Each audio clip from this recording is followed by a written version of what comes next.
নমস্কার সকলকে, আমার নতুন একটা ব্লগে তোমাদের সকলকে স্বাগত জানাই। আজকে সোমবার আর এখন বাজে সন্ধ্যে 7টা। আমি এখন বাড়িতে একা একাই আছি, সৈকত অফিস থেকে ফেরেনি।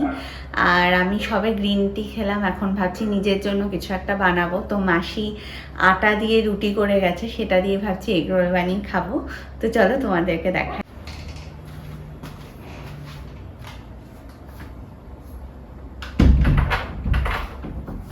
আমি একটা মিশো থেকে ইমলিগুলি অর্ডার করেছিলাম, তো সেটা এসেতে জানি না কেমন হবে কি বৃত্তান্ত, এখনও বক্সটা খুলিনি। তোমাদেরকে একটু বাদে দেখাচ্ছি। আগে আমার খুব খিদে পেয়েছে, আমি আগে খাবারটা খেয়ে নিয়ে তারপরে এগুলো আনবক্সিং করব। এখানে হচ্ছে মাসি আটার রুটি বানিয়ে দিয়ে গেছে, এখান থেকে আমি একটা রুটি নিয়ে নেব, তারপরে সেটাকে তেলে ভাজবো, ভেজে সেটাকে এগরোল করব। আমি এখানে এই আটার রুটিটাকেই সেঁকে নিচ্ছি তেলে। ময়দা খাওয়া তো ভালো না, তো আটা দিয়ে মাঝে সাঝে খেলে অসুবিধাটা কোথায়। এবার ডিমটা দিয়ে দেবো।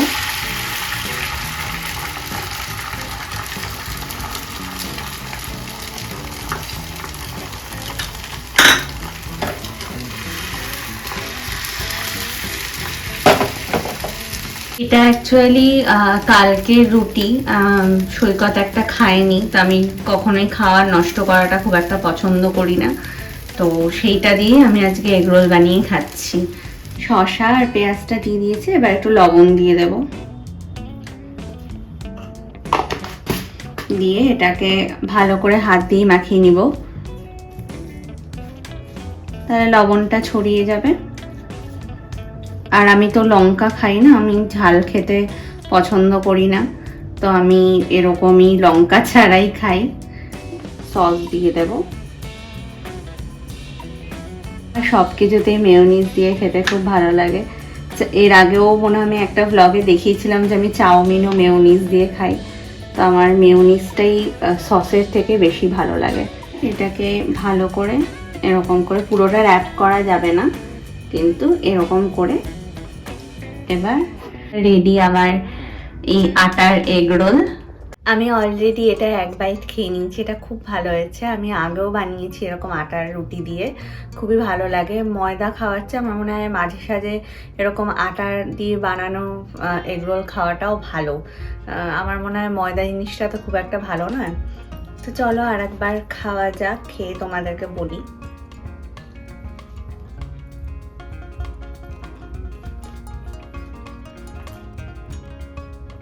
নিজে বানিয়েছি বলে বলবো না, সত্যি খুব ভালো হয়েছে।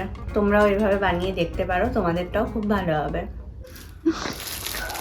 এই যে এটা হচ্ছে গুড় বাদাম, যেটা খেতে আমি আর সৈকত দুজনেই ভীষণ ভালোবাসি। ও অফিস থেকে আসার পথে এগুলো নিয়ে আসে।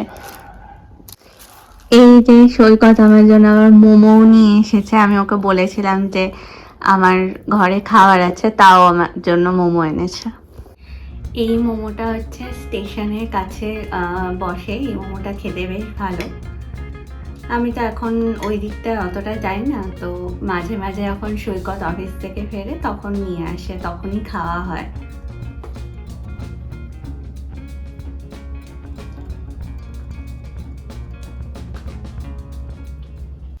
তখন তোমাদেরকে দেখালাম যে মিশো থেকে আমার একটা পার্সেল এসেছে, সেটা হচ্ছে এই যে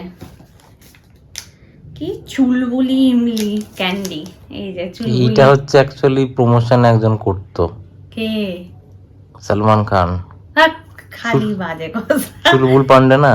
হাক, ওর ফালতু কথায় কান্না দিয়ে আমার কথাটা শোনো। এটা হচ্ছে আমার মনে পড়েছে, এটা দেখে একটা জিনিস মনে পড়লো, সেটা হলো আমরা যখন বিয়ের পর প্রথম ঘুরতে গেছিলাম দার্জিলিংয়ে, তখন আমার গাড়িতে ভীষণ বমি পাচ্ছিল, আর তখন সৈকত রাস্তা থেকে এই সেম ইমলি ক্যান্ডিগুলো কিনে আমাকে খাওয়াচ্ছিল, আর এটা খেয়ে সত্যি আমার বমি পাওয়াটা অনেকটাই কমেছিল। তো আর খেতেও খুব ভালো এটা।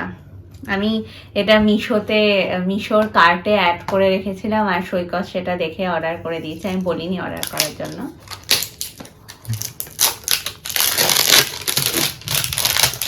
এখন কি মারা হলো একটু আগে?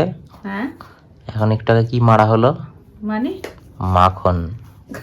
ফালতু কথা বলো না, মাখন কেন মারবো তোমাকে? মাখন মেরে আমার কি লাভ? এই যে ছোট্ট ছোট্ট, এটার মধ্যে সেম মনে আছে তোমার, এরকমই দুটো ছিল। এটা মানে একটু আর একটু সাইজের ছোট, খুবই ভালো খেতে, খুবই ভালো খেতে। এটা এখন আমি অনেক কটা আছে, অনেক দিন চলে যাবে। দেখি আমার লোভ লাগছে, খাবো। কলকাতায় আস্তে আস্তে বেশ ভালো ঠান্ডা পড়ে গেছে। এই রাতের দিকটা বেশ ঠান্ডা লাগে, আর ভোরবেলার দিকে ভীষণ ঠান্ডা লাগে। তো চলো, এখন অনেক রাত হয়েছে, আজকের মতো ব্লগটা এখানেই শেষ করছি। ততক্ষণের জন্য তোমরা খুব ভালো থেকো, খুব সুস্থ থেকো। আর আমার ভিডিওতে যদি কিচ্ছু ভালো লেগে থাকে তাহলে লাইক, শেয়ার অ্যান্ড সাবস্ক্রাইব করে দিও।